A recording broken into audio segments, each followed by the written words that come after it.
चलिए तैयार। ओके, आज हम लोग पढ़ेंगे इलेक्ट्रोकेमिस्ट्री। नया चैप्टर स्टार्ट करने वाले हैं,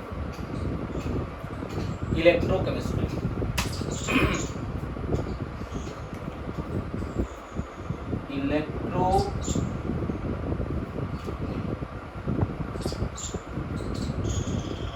इलेक्ट्रोकेमिस्ट्री देखिए, इलेक्ट्रोकेमिस्ट्री में दो चीजें, इलेक्ट्रो एंड केमिस्ट्री।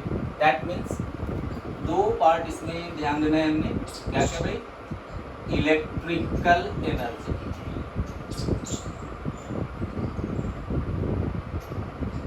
और एक केमिकल एनर्जी। ये दो चीजों पे फोकस करना है। Electrical energy and chemical energy. So यदि आपका डिवाइस या कोई भी सब्सटेंस इलेक्ट्रिकल एनर्जी से केमिकल एनर्जी में चेंज कर रहा है, यदि केमिकल एनर्जी से इलेक्ट्रिकल एनर्जी से केमिकल एनर्जी में चेंज हो रहा है, तो इस डिवाइस को आप बोलोगे इलेक्ट्रोलाइटिक सेल। एंड ऑपोजिट, यदि आपका केमिकल एनर्जी से इलेक्ट्रिकल एनर्जी में चेंज हो रहा है, तब उसको आप बोलोगे इलेक्ट्रोकेमिकल सेल, या फिर इसी को आप वोल्टिक सेल बोल सकते हो, इसी को आप डेनियल सेल बोलते हो, इसी को आप गैल्वानिक सेल भी बोल सकते हो, इतना सेल हम लोग बोल सकते हैं। भाई ये सारा हमारे एवरीडे लाइफ में यूज होता है। भाई जैसे आपका मोबाइल है, मोबाइल का बैटरी आप चार्ज करते हो, चार्ज करने में क्या होता है कि इलेक्ट्रिसिटी जो है केमिकल एनर्जी के फॉर्म में स्टोर हो जाता है। तो इलेक्ट्रिकल एनर्जी किस में चेंज हो गया? केमिकल एनर्जी में। अब उसी को जब आप डिस्चार्ज करते, यूज करना शुरू करते हो, तब वही केमिकल एनर्जी जो बैटरी के फॉर्म में स्टोर है, वो आपका किस में चेंज हो जाता है? इलेक्ट्रिकल एनर्जी में चेंज होता है। दैट मीन्स यदि हम लोग इलेक्ट्रोकेमिस्ट्री को डिफाइन करना चाहें, डेफिनेशन तो कैसे डिफाइन करेंगे?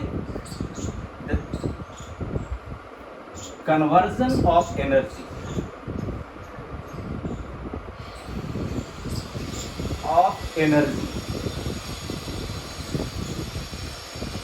फ्रॉम केमिकल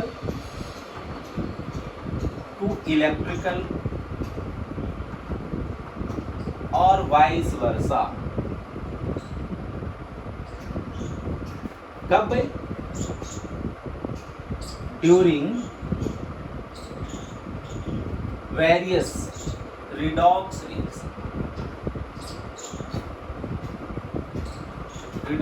रिएक्शन, इसको हम लोग कहेंगे इलेक्ट्रोकेमिस्ट्री। कन्वर्ट बिल्कुल सिंपल है, इलेक्ट्रिकल एनर्जी को केमिकल एनर्जी में चेंज करो, या फिर केमिकल एनर्जी को इलेक्ट्रिकल एनर्जी में चेंज करो, और वो कैसे होगा? Through redox reaction. तो एक नया वर्ड हमारे लिए यहाँ पे आ रहा है, रिडॉक्स रिएक्शन। तो ये रिडॉक्स रिएक्शन क्या होता है, इसको थोड़ा सा जान लेते हैं। चलो ये सारे डेफिनेशंस क्लियर हैं? चलिए ठीक है, ओके। हाँ, सो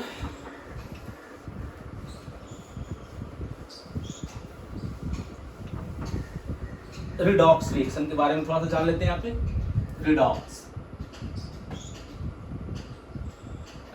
रिएक्शन किसको कहते हैं? तो वैसा रिएक्शन जिसमें रिडक्शन, ये सारे 11th में पढ़ के आए आप लोग, रिडक्शन और ऑक्सीडेशन, ये दोनों एक साथ होता है, takes place together.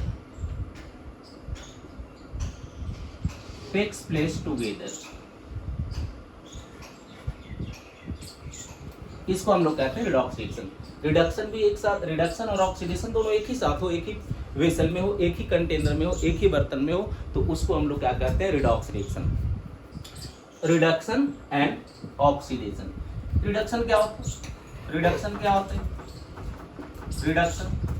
Reduction is gain of electron.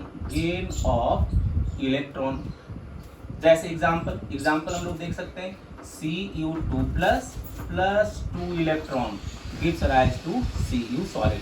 यहाँ पे 2 प्लस था, 2 इलेक्ट्रॉन कॉपर ने अपना किसी को दे दिया था, लूज कर दिया था, वापस इसको 2 इलेक्ट्रॉन दे दो, तो कॉपर इलेक्ट्रॉन गेन कर रहा है, तो इसको हम लोग क्या कहेंगे, रिडक्शन कहेंगे। वैसे ऑक्सीडेशन किसको कहेंगे, ऑक्सीडेशन जैसे ये Zn gives rise to Zn2 plus 2 electron, ये जिंक ने 2 इलेक्ट्रॉन लूज किया है, जिंक का इलेक्ट्रॉन लूज किया गया है, तो इसको हम लोग क्या कहेंगे, ऑक्सीडेशन।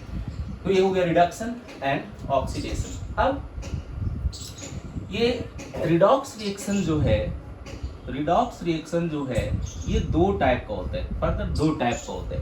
कौन कौन सा भाई, एक होता है डायरेक्ट रिडॉक्स और दूसरा होता है indirect redox. Direct redox and indirect redox. Direct redox किसको कहते हैं, जिसमें ऑक्सीडेशन और रिडक्शन एक ही बर्तन में, एक ही वेसल में, एक ही फ्लास्क में कंप्लीट होता हो, तो वैसे को आप कहते हैं डायरेक्ट रिडॉक्स।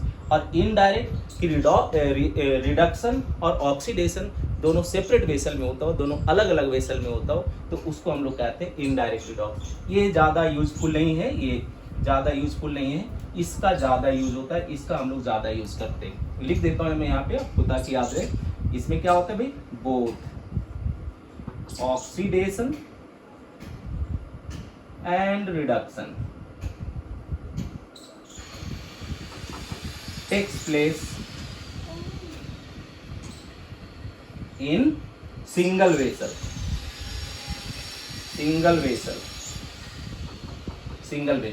तो इसको हम लोग कहते हैं डायरेक्ट रिडॉक्स। ठीक है, ओके, चलिए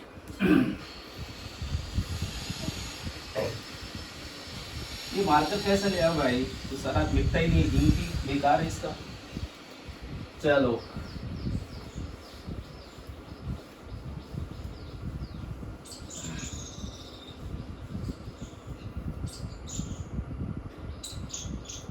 वो दूसरा वाला डस्टर दो, कपड़े वाला, थोड़ा सा पानी से गीला करके दो।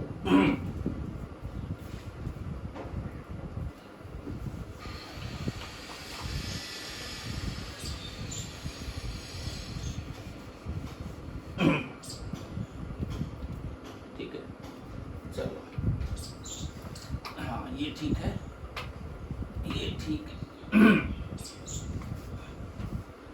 तो ये हो गया आपका रिडॉक्स रिएक्शन। इसमें रिडॉक्स रिएक्शन में इलेक्ट्रोकेमिस्ट्री पढ़ने के लिए रिडॉक्स रिएक्शन का थोड़ा सा जानकारी होना आपको जरूरी है, इसके बिना चीजें आधी चीजें समझ में नहीं आएंगी। और जो है एक इसमें आपको रिडॉक्स रिएक्शन में और जानना चाहिए ऑक्सीडेशन नंबर। क्या होता है भाई ऑक्सीडेशन नंबर, कहते हैं टोटल इफेक्टिव चार्ज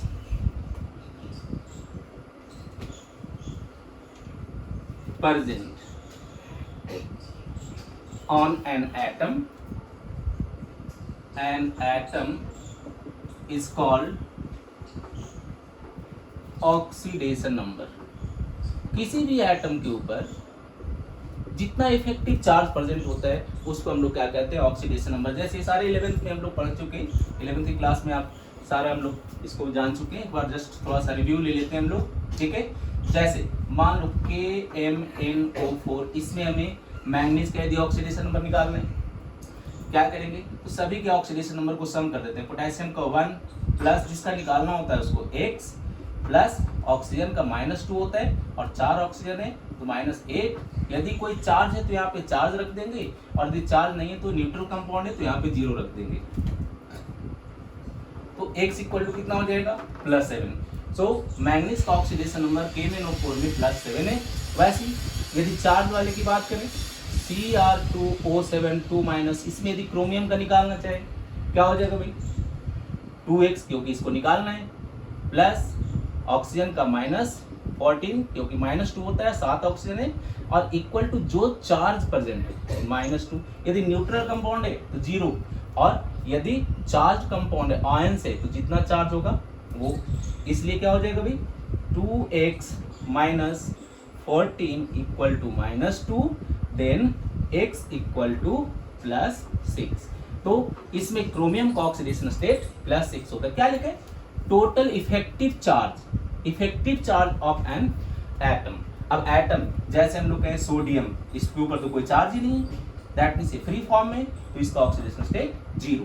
सो किसी भी एलिमेंट का फ्री स्टेट में जब वो कंबाइंड फॉर्म में नहीं है, कंपाउंड नहीं बना रहा है, तब उसका ऑक्सीडेशन स्टेट हम लोग क्या कहेंगे? 0 कहेंगे। चलिए अब इसी में आपको जानना है एक और इससे रिडॉक्स रिएक्शन से रिलेटेड टर्म, ऑक्सीडाइजिंग एजेंट, और दूसरा टर्म आपको डालना है रिड्यूसिंग एजेंट। ऑक्सीडाइजिंग एजेंट किसको कहेंगे? ऑक्सीडाइजिंग एजेंट क्या होते हैं? Oxidising agent those which oxidise to other and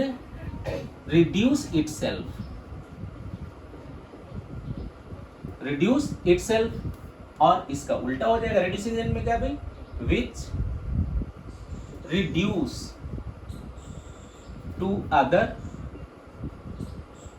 and oxidize itself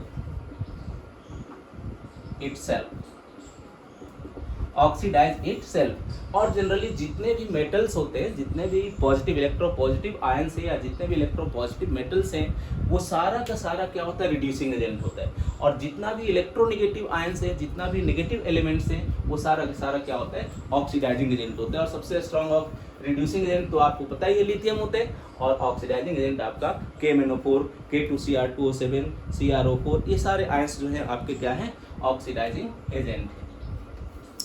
अब देखिए इलेक्ट्रोकेमिस्ट्री में सबसे पहला टॉपिक जो हम लोग पढ़ेंगे, सबसे पहले जो हम लोग जानेंगे, वो जानेंगे सेल।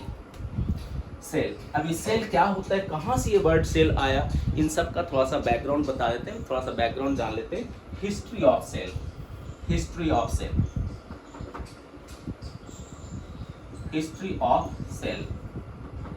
बहुत पुराने समय की बात है, बहुत पहले की बात है, जिसमें मतलब कुछ ज़्यादा साइंस डेवलप नहीं था, बहुत 1800 के आसपास की बात है। एक एक्सपेरिमेंट किया गया। क्या एक्सपेरिमेंट किया गया भाई? एक्सपेरिमेंट किया गया। कौन सा एक्सपेरिमेंट था? क्या किया एक्सपेरिमेंट में? देखिए, तो ये एक बर्तन ले लिया और इसमें बर्तन में कॉपर सल्फेट का सॉल्यूशन डाला गया। कॉपर सल्फेट का सॉल्यूशन किसका है भाई? कॉपर सल्फेट ब्लू कलर का होता है। कॉपर सल्फेट सबने देखा होगा, ये ब्लू कलर का होता है। इसमें एक जिंक का रॉड डाल दिया गया। ये जिंक का रॉड, ये हमारा जिंक रॉड, और इसमें एक थर्मामीटर लगा दिया गया।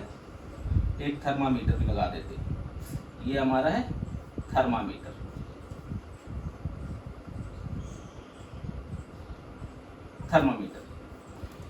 कुछ देर के बाद इसका जब ऑब्जर्व किया गया, देखा कि इसमें क्या हुआ, क्या है, आखिर इसमें कुछ डालने से कुछ हुआ है कि या ऐसे ही टाइम पास किया गया। तो इसमें 2-3 चीजें नोट किया गया। देखा क्या ऑब्जर्व किया भाई, कि जो ब्लू कलर का सॉल्यूशन था ये फेड हो गया, कलर डिकलराइज हो गया, इसका दूसरा कलर फेड कलर हो गया, मड सा हो गया, अलग ही कलर हो गया। और क्या देखा गया कि ये जो जिंक का रॉड लिया था, ये इधर इधर से टूटना शुरू हो गया, डिकम्पोज होना शुरू हो गया। और क्या हुआ कि जो थर्मामीटर में जो टेम्परेचर मेजर किया, टेम्परेचर जो था वो टेम्परेचर बढ़ गया था। जब लगाया था हमने ये ऑपरेटर सिस्टम, तब टेम्परेचर कुछ और था, थोड़ी देर के बाद देखा तो इसका टेम्परेचर कुछ और था। तो ये 2-3 ऑब्जर्वेशन थे। क्या हुआ भाई, देखना क्या ऑब्जर्व किया गया था। ऑब्जर्वेशन, क्या ऑब्जर्वेशन था? पहला तो ऑब्जर्वेशन था भाई, कलर ऑफ सॉल्यूशन कैसा हो गया? चेंज। कैसा हो गया था भाई? फेड हो गया था। दूसरा क्या देखा? टेम्परेचर क्या हो गया था, बढ़ गया था, राइज हो गया था, राइज इन टेम्परेचर। और क्या होता कि जिंक का रॉड जो था ये डिकम्पोज, टूटना शुरू हो गया था, इधर से डिकम्पोज होना शुरू हो गया। तो तीसरा ऑब्जर्वेशन क्या था भाई, जेडन रॉड डिकम्पोज्ड,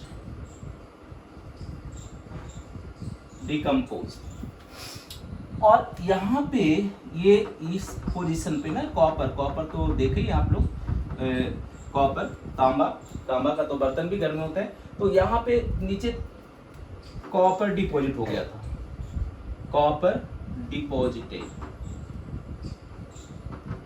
ये चार चीजें देखा गया।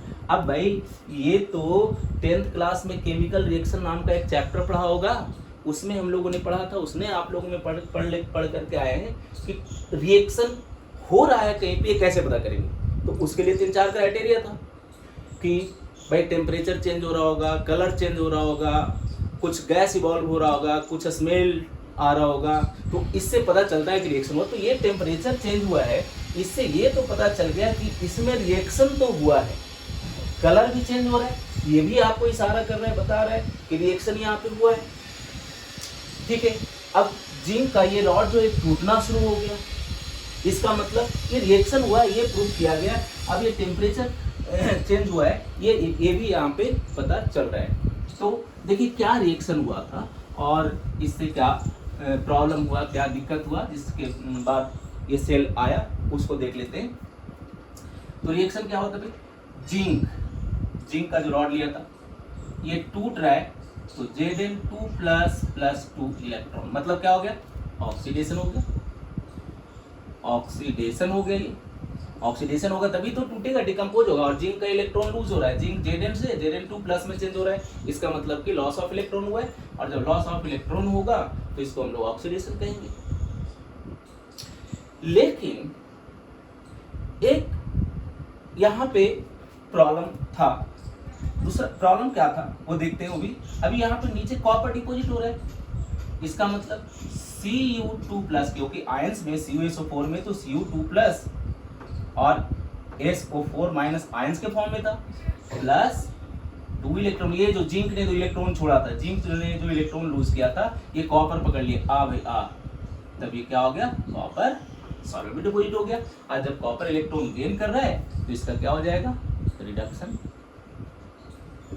तो देखो, तो इस वेसल में ऑक्सीडेशन भी हो रहा है और रिडक्शन भी हो रहा है, दोनों एक ही साथ हो रहा है। इसका मतलब क्या होगी, रिडॉक्स रिएक्शन होगी, क्योंकि रिडॉक्स तो ऑक्सीडेशन और रिडक्शन दोनों साथ साथ होगा, तो उसको हम लोग रिडॉक्स कहेंगे। तो ये रिडक्शन हो रहा है और डायरेक्ट रिडॉक्स हो रहा है, क्योंकि एक ही बर्तन में दोनों हो रहा है, इसका मतलब ये डायरेक्ट रिडॉक्स हो गया। अब टेम्परेचर चूंकि इसका बढ़ा था, इसका मतलब एनर्जी कहीं ना कहीं से तो ये गेन किया है सॉल्यूशन ने। अब वो एनर्जी कहाँ से आया भाई, और वो एनर्जी यदि आया तो हमारे लिए तो यूजफुल है नहीं, क्योंकि ये तो हीट एनर्जी में चेंज हो गया। तो वो एनर्जी कहाँ से आया, ये जो इलेक्ट्रॉन ट्रांसफर हो रहा है ना, इलेक्ट्रॉन, ये जिंक इलेक्ट्रॉन छोड़ रहा है और कॉपर इलेक्ट्रॉन गेन कर रहा है, पकड़ रहा है उसको, तो ये जो इलेक्ट्रॉन का एनर्जी जो है वो हीट के फॉर्म में रिलीज हो गया। ये एक्सपेरिमेंट था एक्चुअली। तब लोगों ने सोचा, जिसने एक्सपेरिमेंट किया था, कि भाई ये तो जो है ये एनर्जी जो इलेक्ट्रॉन बेचारा ये छोड़ रहा है यहाँ पे, इसका तो कोई यूज हुआ नहीं, तो बेकार हो गई। तो क्यों नहीं इस एनर्जी को हम लोग इलेक्ट्रिकल एनर्जी, इलेक्ट्रिसिटी के फॉर्म में चेंज करो। यही यहाँ से बेसिक थीम चुराया गया, बेसिक यहाँ से यही लिया गया कि ये जो हीट एनर्जी था उसको इलेक्ट्रिकल एनर्जी में कन्वर्ट करने के लिए सोचा गया।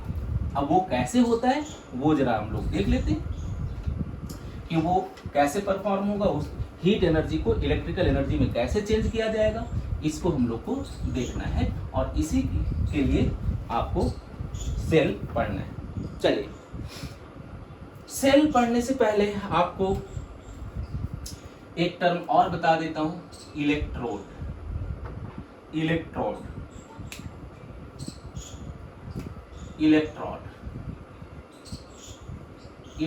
क्या होता है? इलेक्ट्रोड क्या होता है? कहते हैं metal metal rod due to, या ऐसे लिखो इसको, ऐसे लिखो इसको, ऐसे लिखें तो और ज्यादा बढ़िया रहेगा कि metal rod when dipped into electrolytic solution, then due to loss or gain of electrons,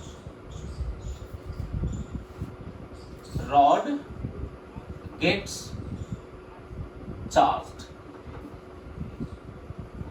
Rod gets charged, and this charged rod is called electrode. इसी को हम लोग कहते हैं इलेक्ट्रोड, इसी को हम लोग कहते हैं इलेक्ट्रोड. और जो इलेक्ट्रोड ना तो इलेक्ट्रॉन लूज करेगा और ना इलेक्ट्रॉन लॉस, उसके ऊपर कोई चार्ज नहीं आएगा, उसको हम लोग इलेक्ट्रोड कह भी नहीं सकते. एक ऐसा इलेक्ट्रोड होता है बस, वो प्लैटिनम इलेक्ट्रोड होता है जिसको कि हम लोग रेफरेंस इलेक्ट्रोड के रूप में यूज करेंगे, वो आगे देखेंगे. ठीक है. अब ये इलेक्ट्रोड आपने लिखा है ड्यू टू लॉस और गेन ऑफ इलेक्ट्रॉन. तो देखना, ये हमने ले लिया ZnSO4 सॉल्यूशन, इसमें सॉल्यूशन डाल दिया और इसमें एक जिंक का रॉड डाल दिया, जिंक का रॉड. क्या होगा कि ये जिंक रॉड जो है ये Zn2+ आयंस सॉल्यूशन में डिपॉजिट करता जा रहा है, निकालता जा रहा है. तो इसके पास बच क्या जाएगा, इसके पास इलेक्ट्रॉन बच जाएगा, इलेक्ट्रॉन बच जाएगा. तब इस रॉड पे कैसा चार्ज आ गया, नेगेटिव चार्ज. और इस नेगेटिवली चार्ज इलेक्ट्रोड को आप कहते हो एनोड. क्यों? क्योंकि यहाँ पे ऑक्सीडेशन हो रहा है ना. एनोड पे चार्ज कैसा होगा, नेगेटिव. रिएक्शन कैसा होगा, ऑक्सीडेशन.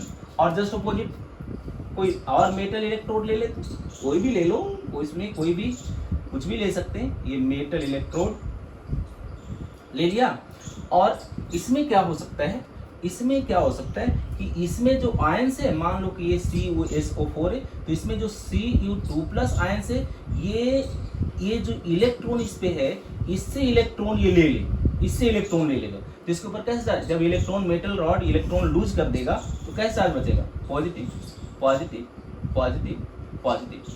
तो ऐसे इलेक्ट्रोड को जिसके ऊपर की पॉजिटिव चार्ज होगा, इसको हम लोग कहेंगे कैथोड. कैसा चार्ज, पॉजिटिव. और इसके ऊपर होगा रिएक्शन कैसा भी, रिडक्शन. ये दोनों बात हमेशा याद रखने का है. रिडक्शन कि एनोड है तो नेगेटिव चार्ज होगा और रिएक्शन उसके ऊपर कैसा होगा, ऑक्सीडेशन रिएक्शन होगा. कैथोड है तो पॉजिटिव चार्ज होगा और रिएक्शन कैसा होगा उसके ऊपर, रिडक्शन रिएक्शन होगा. तो ये दो बातें हमेशा आपको याद रखना है. चलिए अब हम लोग वापस पहुंचते हैं सेल के ऊपर कि सेल क्या होता है और उसका कैसे फंक्शन होता है, क्या क्या उसमें चीजें होंगी, वो सारी चीजें हम लोग सेल में देखेंगे. ठीक है. चलिए ओके. ये लग रहा है इसको थोड़ा सा,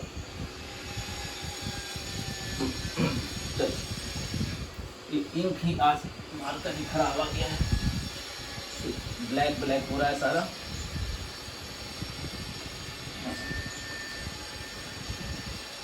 हाँ चलो कोई बात नहीं, देखते हैं आराम से, कुछ घबराने की जरूरत नहीं है, हो जाता है कभी कभी. चलो कोई बात नहीं.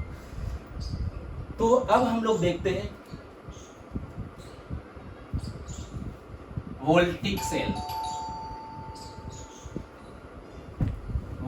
सेल, या फिर इसी को हम लोग कह लेंगे डेनियल सेल, या फिर इसी को हम लोग गैल्वानिक सेल कह लें. इनमें से कुछ भी कह सकते हैं. कुछ भी कर सकते हैं। क्या होता है कंस्ट्रक्शन, देखो इसका क्या होता है, ये सेल क्या होता है कंस्ट्रक्शन, क्योंकि वहां पे याद रखो जो एक्सपेरिमेंट किया गया था वहां पे एनर्जी हीट के फॉर्म में था। अब हमें उस हीट एनर्जी को इलेक्ट्रिकल एनर्जी के फॉर्म में चेंज कर लेना है, तभी तो वो एनर्जी यूजफुल होगा, वैसे तो किसी काम करेगा नहीं। सो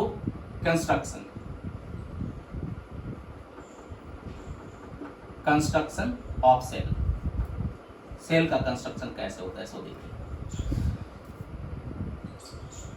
एक वेसल लेते हैं, एक बात ये भी रखना है कि डायरेक्ट रिडॉक्स में हमारा यूजफुल नहीं हुआ, क्योंकि डायरेक्ट रिडॉक्स में एक ही में ऑक्सीडेशन भी हुआ और एक में रिडक्शन भी हुआ, तो वो एनर्जी हीट एनर्जी के फॉर्म में चेंज हो गया, तो उसका हम लोग ज़्यादा यूज नहीं कर पाएंगे, उसको हमें दूसरे फॉर्म में चेंज करना है।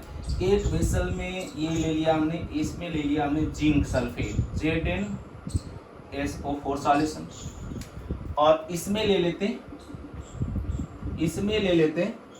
CuSO4 copper sulphate solution. अब याद रखना कि जिसका इलेक्ट्रोलाइट लिया है रॉड भी उसी का लेंगे, तो इसमें इलेक्ट्रोड डाल देते हैं, ये इलेक्ट्रोड डाल दिया, ये जिंक का Zn रॉड, इसमें CuSO4 सॉल्यूशन लिया है, तो इसमें जो है इलेक्ट्रोड कैसा डालेंगे Cu रॉड, ये दो चीज डाल दिया। अब इसको एक सर्किट से वायर से, कंडक्टिंग वायर से जोड़ते हैं, और यहाँ पे ना कुछ लोड लगा देते हैं, ये लोड लगा दिया हमने, ये हो गया लोड क्या बल्ब हो सकता है, या कुछ यहाँ पे अमीटर लगा दो जिससे कि पता चले कितना करंट आ रहा है, वो मेजर हो सकता है। ये सारे इसमें आप कोई भी इसमें से डिवाइस, कोई भी चीज, बल्ब हो गया, चार्जर हो गया, कुछ भी लगा दो जिससे पता चले कि करंट प्रोड्यूस कर रहा है या नहीं कर रहा है। ठीक है, ओके। सो अब देखो तो क्या क्या होगा यहाँ पे चेंज। ये सॉल्यूशन में कौन सा आयन है, सॉल्यूशन में पहले से Zn2+ आयन, ये Zn2+ आयन, इसके सॉल्यूशन में क्या है भाई Cu2+ आयन और SO4 2- आयन। तो ये जिंक रॉड क्या करता है, ये जिंक रॉड क्या किया, ये Zn2+ और छोड़ता चला गया इसमें, Zn2+, तो बच क्या गया इसके ऊपर इलेक्ट्रॉन बच गया, नेगेटिव चार्ज, ये सारा नेगेटिव चार्ज देखिए, इसके ऊपर नेगेटिव चार्ज आ जाएगा, नेगेटिव, ये इलेक्ट्रोड के ऊपर नेगेटिव चार्ज आ गया,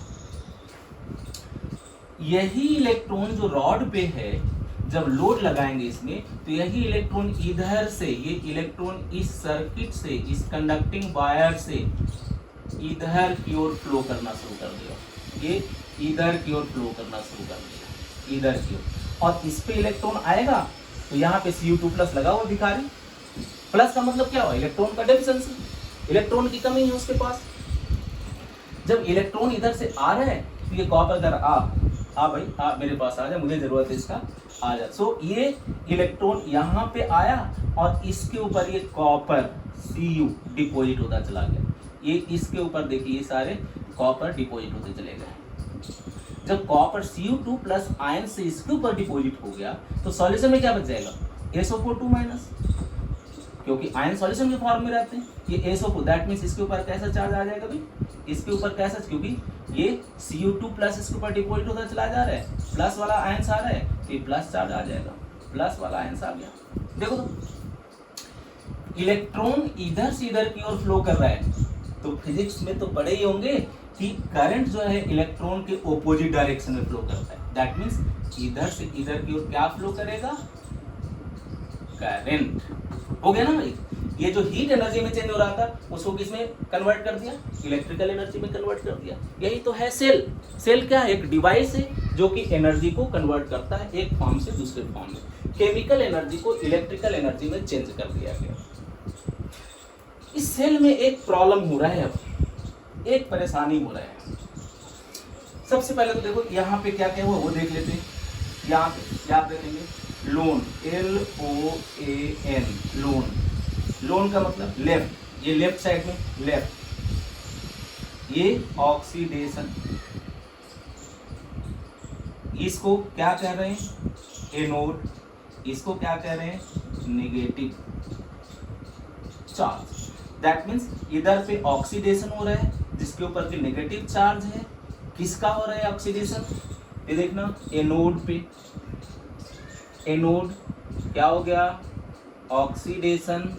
किसका ऑक्सीडेशन हुआ? तो यहाँ तो जिंक रॉड लिया, जिंक रॉड का ऑक्सीडेशन होगा। कैसे?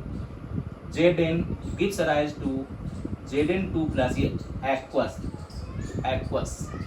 Plus 2 electron. यही 2 इलेक्ट्रॉन इस कंडक्टिंग वायर से फ्लो किया था और वो करंट में कन्वर्ट हो गया था। याद है? ठीक है, ओके। चलो, इस पे क्या हो रहा है? कैथोड पे क्या हो रहा है? कैथोड पे क्या हुआ? तो कैथोड पे हमारा रिडक्शन होगा। रिडक्शन किसका भाई? तो इस आयंस में जो Cu2 प्लस थे वो इलेक्ट्रॉन पकड़ लिया। क्या? हाँ, इधर आ भाई, पकड़ के ये कन्वर्ट हो गया उसमें। कैस में? Cu2 plus 2 electron gives rise to copper salt. तो ये ऑक्सीडेशन और रिडक्शन हो गया।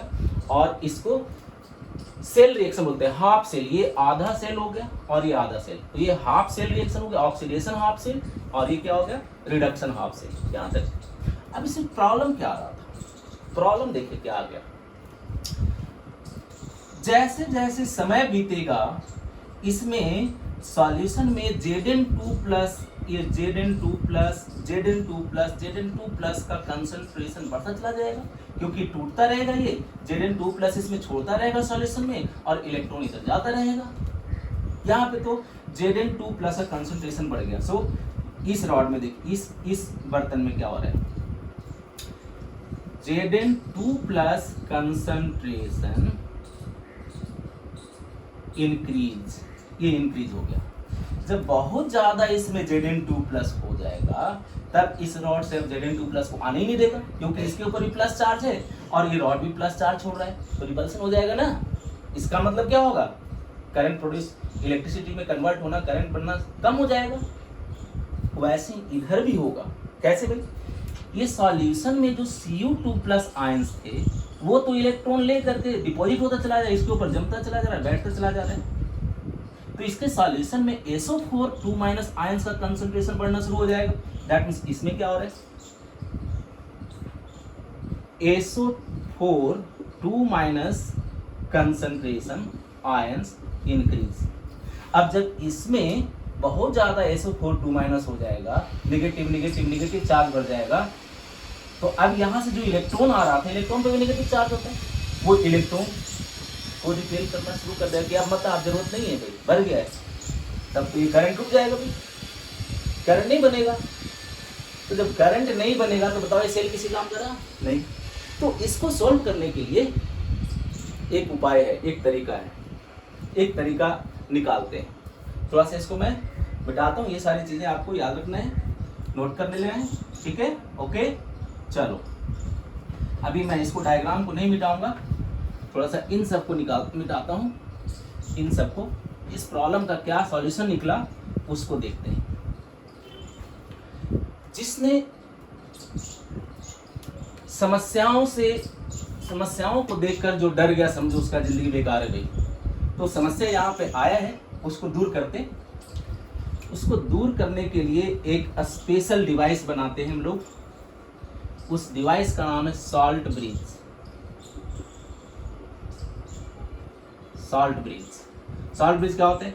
कुछ नहीं होता है, एक इन्वर्टेड ऐसा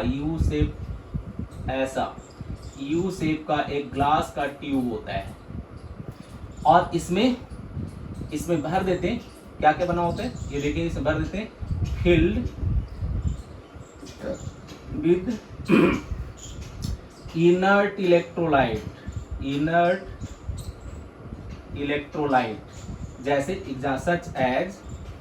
सच एज बहुत सारे होते हैं। आप KCl ले सकते हो, KNO3 ले सकते हो, K2SO4 ले सकते हो, NH4Cl ले सकते हो, ETC।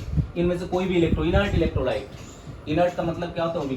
कैसे भाई? अभी सारा लिक्विड होता है और ये इन्वर्टेड ट्यूब उल्टा करके रखा हुआ है, तो जैसे इसमें डालेंगे तो सब नीचे गिर जाएगा ना। तो उससे बचने के लिए क्या करते हैं? इसको मिक्स कर देते हैं, मिक्स विद अगर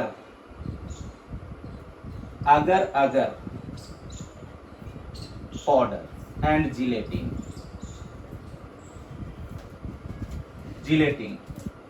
to convert into semi liquid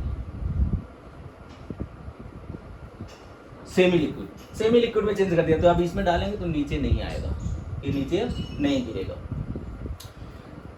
ये करेगा क्या क्या, जैसे मान लो कि इसमें KCl हमने डाल दिया, KCl तो K प्लस और Cl माइनस आयन आएगा। तो जैसे ही इसको इसमें फिट करेंगे, फिट कर देता हूँ अब मैं, देखो इसमें लगाया तो देखो क्या करेगा ये क्या करेगा। बहुत अच्छा चीज़ है, बहुत इजी है, बहुत अच्छा चीज़ है। देखना ये क्या करेगा, ये लगा दिया हमने इसमें, ये देखो ये सॉल्ट ब्रिज इसमें लग गया, ये देखो इसमें सॉल्ट ब्रिज लग गया। इसमें क्या कहे, इसमें K प्लस और Cl माइनस, K प्लस और Cl माइनस। तो देखो क्या हो गया कि यहाँ पे Zn2 प्लस आयन का कंसंट्रेशन अभी भी लिखा है, Zn2 प्लस आयन का सॉल्यूशन में कंसंट्रेशन ज्यादा हो गया था, ये Cl माइनस आएगा, Zn2 प्लस के साथ रिएक्शन करेगा, ZnCl2 बन जाएगा। आयंस इसमें सॉल्यूशन में Zn2 प्लस आयन कम हो गया, जैसे आयंस कम हो जाएगा तो फिर से Zn2 प्लस इसमें जगह मिल गया, Zn2 प्लस ये रॉड फिर से छोड़ना शुरू करेगा, इलेक्ट्रॉन फ्लो करना शुरू करेगा। वैसे ये K प्लस इधर जाएगा और क्या बना हुआ है, SO4 2 माइनस यहाँ पे आयंस में बचा हुआ है। ये K पॉजिटिव जो है इसके नेगेटिव के साथ रिएक्शन करेगा, यहाँ भी नेगेटिव आयन कम होगा, Cu2 प्लस यहाँ से फिर से इलेक्ट्रॉन लेना शुरू कर देगा, चल जाएगा रिएक्शन। तब ऐसा है कि आप लोग के मन में एक सवाल आ रहा होगा कि सर ये Zn जो है Cl के साथ रिएक्शन कर लेगा तो ZnCl2 बन के तो प्रेसिडेंट बना देगा। अरे भाई नहीं, ऐसा नहीं है। ये देखो Zn2 प्लस और Cl माइनस के साथ रिएक्शन करेगा तो ZnCl2 बनेगा तो सही, लेकिन ये हाईली सॉल्युबल होता है, ये वाटर में बहुत जल्दी डिसॉल्व हो जाता है। सो बनेगा ये फिर इसमें डिसॉल्व हो जाएगा। वैसे K2SO4 बनेगा, ये भी हाईली सॉल्युबल होता है। कहने का मतलब ये प्रोसेस अब चल पड़ेगा, अब ये नहीं रुकेगा। तो ये सॉल्ट ब्रिज ने ये प्रॉब्लम इसका सोल्व कर दिया। सॉल्ट ब्रिज का काम क्या है, फंक्शन क्या है, ये करेगा क्या, देखना 2-3 चीज करेगा ये। 2-3 काम तो ये बहुत आसान हमारा कर दिया। कौन कौन सा काम आसान कर दिया जरा उसको देख लेते हैं। तो अब देख लेते हैं फंक्शन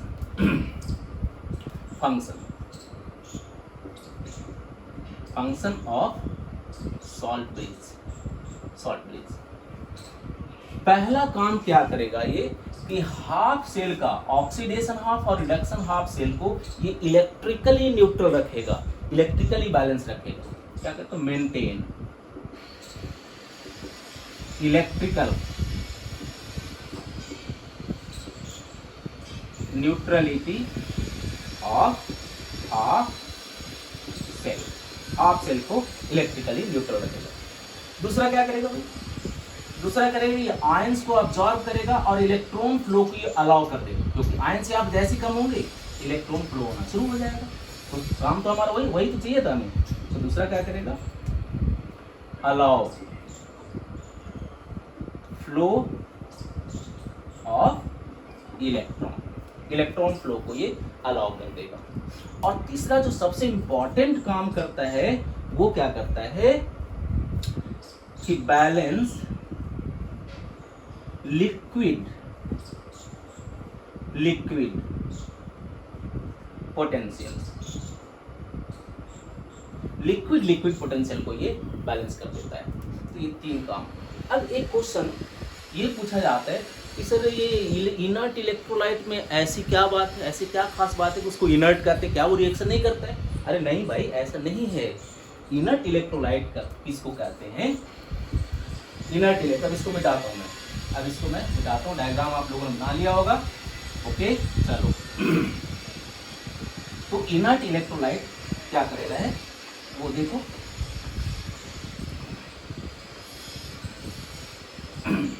अरे गीला करो भाई इसको। इनर्ट इलेक्ट्रोलाइट क्या करता है वो देखिए।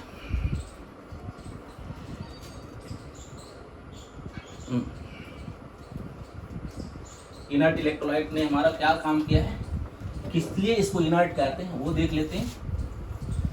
इनर्ट किस लिए है सो ये देखते हैं। तो कहते हैं N inert electrolyte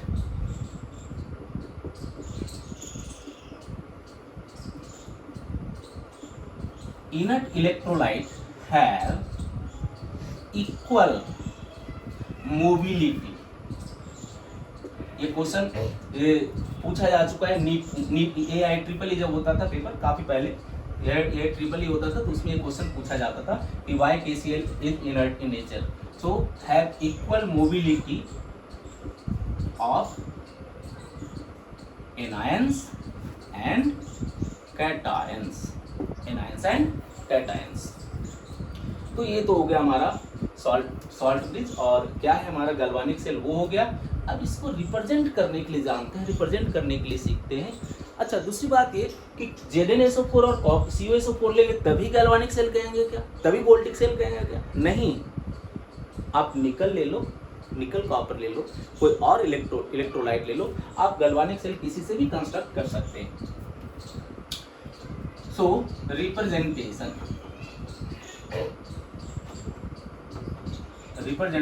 of cell, representation of cell, cell को कैसे रिप्रेजेंट करते हैं? तो सेल को बिल्कुल आसान है, बिल्कुल ऐसे ऐसे ऐसे रिप्रेजेंट करते हैं। ये हमारा लेफ्ट हो गया, लेफ्ट साइड, ये हमारा राइट साइड हो गया, और ये बीच में जो डबल देख रहे हैं ना, ये सॉल्ट ब्रिज को रिप्रेजेंट करता है, सॉल्ट ब्रिज को रिप्रेजेंट करता है। लेफ्ट साइड में आप ऑक्सीडेशन लिखोगे, ऑक्सीडेशन किस पे होता है? एनोड पे।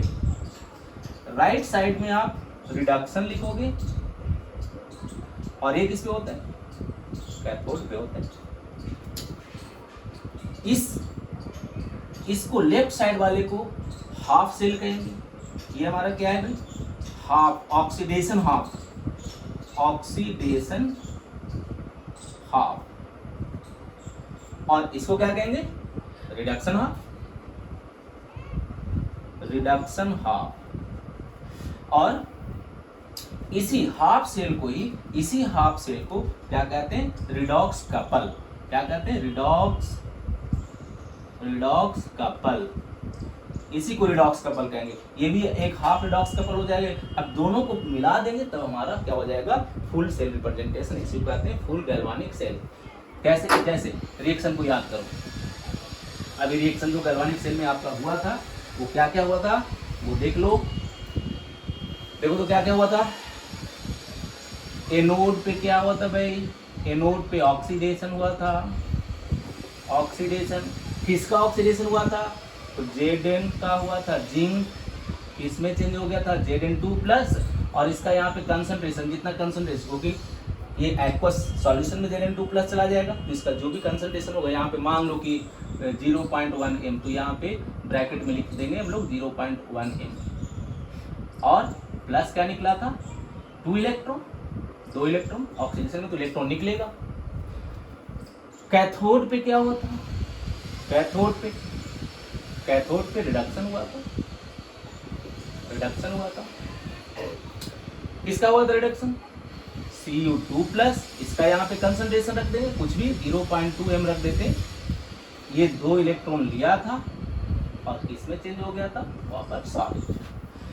अब प्रॉब्लम क्या है कि सेल रिप्रेजेंटेशन में, सेल को रिप्रेजेंट करने में एक बात का हमेशा ध्यान रखना है, उसमें इलेक्ट्रॉन नहीं होना चाहिए। यही बस इसी बात का ध्यान रखना है, इलेक्ट्रॉन नहीं होना चाहिए। तो इलेक्ट्रॉन को खत्म कर देते हैं। देखो कैसे? Zn gives rise to Zn2+ plus 2 electron, और यहाँ पे क्या है? Cu2+ plus 2 electron and Cu। देखो तो ये इलेक्ट्रॉन से इलेक्ट्रॉन कैंसिल हो गया, बाकी क्या बच गया? बाकी हमारा बच गया Zn plus Cu2+, इधर क्या बच गया? Zn2+ plus Cu। This is called full galvanic cell. इसी को हम लोग गैल्वानिक सेल कहते हैं। दैट मीन्स गैल्वानिक सेल के फॉर्म में इसको कैसे रिप्रेजेंट किया जाएगा, कैसे लिख सकते हैं? तो ये देख लो, ये लिख दो यहाँ इसके अकॉर्डिंग। लेफ्ट में इधर क्या लिखना है? ऑक्सीडेशन ऑफ, ऑक्सीडेशन किसका हो रहा है? Zn से Zn2+, तो यहाँ लिख देंगे Zn2+, और यहाँ पे कंसंट्रेशन लिख देंगे 0.1 m। हो गया डबल। ये सॉल्ट ब्रिज। यहाँ पे क्या लिख देना है राइट में, रिडक्शन। रिडक्शन किसका हुआ था, कॉपर का, किसका में, Cu2 प्लस, यहाँ पे कंसंट्रेशन 0.2 m/c, ये आपका हो गया फुल सेल रिप्रेजेंटेशन। इसी को गैल्वानिक सेल रिप्रेजेंटेशन कहते हैं। किसी भी सेल को, किसी भी मेटल इलेक्ट्रोड और मेटल के सेल को आप इस फॉर्म में रिप्रेजेंट कर सकते हैं। तो आज टाइम खत्म हो गया, आज इतना ही करेंगे। नेक्स्ट क्लास में हम लोग देखेंगे इलेक्ट्रोड पोटेंशियल, इलेक्ट्रोकेमिकल सीरीज और कैसे ईएमएफ निकालते हैं, वो सारी चीज़ हम लोग नेक्स्ट क्लास में देखेंगे। Thank you.